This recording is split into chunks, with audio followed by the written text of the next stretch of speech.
के तियानजिन में एससीओ शिखर सम्मेलन शुरू हुआ। इसमें 20 वैश्विक नेता, 10 अंतर्राष्ट्रीय संगठन शामिल हैं। प्रधानमंत्री नरेंद्र मोदी 7 साल बाद पहली बार चीन पहुंचे हैं। ये यात्रा गलवान संघर्ष के बाद रिश्तों को बेहतर बनाने की कोशिश मानी जा रही है। सम्मेलन में सीमा पार आतंकवाद और वैश्विक व्यापारिक तनाव पर चर्चा होगी। पाकिस्तान के प्रधानमंत्री भी शामिल हैं। मोदी रूसी राष्ट्रपति पुतिन समेत कई नेताओं से मुलाकात करेंगे।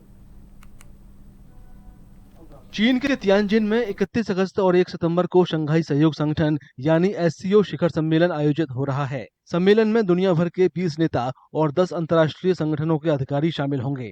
प्रधानमंत्री नरेंद्र मोदी की 2 दिनों की जापान यात्रा शनिवार को खत्म हुई। इसके बाद वे शिखर सम्मेलन में हिस्सा लेने के लिए चीन पहुंच चुके हैं। पिछले 7 सालों में प्रधानमंत्री मोदी पहली बार चीन यात्रा कर रहे हैं। Here in China, the excitement is building about the upcoming Shanghai Cooperation Organization to be held in Tianjin City from August 31 to September 1, where leaders of the 10-member grouping are going to converge to discuss a host of critical issues. प्रधानमंत्री मोदी की चीन यात्रा दोनों देशों के रिश्ते बेहतर बनाने की कोशिश के रूप में देखी जा रही है। गलवान घाटी में 2020 में हुई घातक झड़पों के बाद दोनों देशों के रिश्ते तल्ख हो गए थे। प्रधानमंत्री मोदी की यात्रा चीनी विदेश मंत्री वांग यी के भारत दौरे के तुरंत बाद हो रही है। चीन के विदेश मंत्री ने विशेष प्रतिनिधि वार्ता में हिस्सा लिया था। Pakistan, the perennial elephant in India-China relations, will be present at the SCO summit with its Prime Minister Shehbaz Sharif attending it.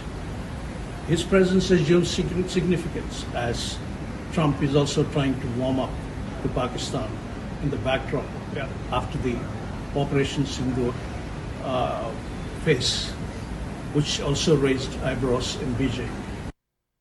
Bharat को उम्मीद है कि एससीओ के सालाना शिखर सम्मेलन में सीमा पार आतंकवाद की कड़ी निंदा होगी। प्रधानमंत्री मोदी शिखर सम्मेलन के दौरान कई वैश्विक नेताओं के साथ द्विपक्षीय बैठक भी कर सकते हैं।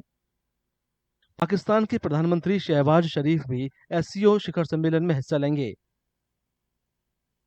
मई में भारत पाकिस्तान के बीच सैनिक संघर्ष के बाद पहली बार दोनों देशों के प्रधानमंत्री आमने सामने होंगे। That meeting has also become important in the light of Trump targeting India with higher tariff for buying Russian oil. For its part, China is trying to make the SCO summit in Tianjin the largest in history by inviting 20 world leaders.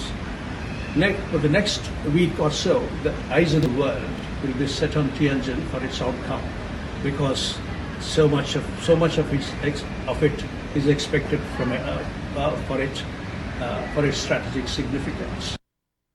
इस साल का SCO शिखर सम्मेलन खासा महत्वपूर्ण है, क्योंकि ये अमेरिकी राष्ट्रपति डोनाल्ड ट्रंप के लगाए उच्च टैरिफ के बाद बढ़े हुए वैश्विक व्यापारिक तनाव के बीच हो रहा है।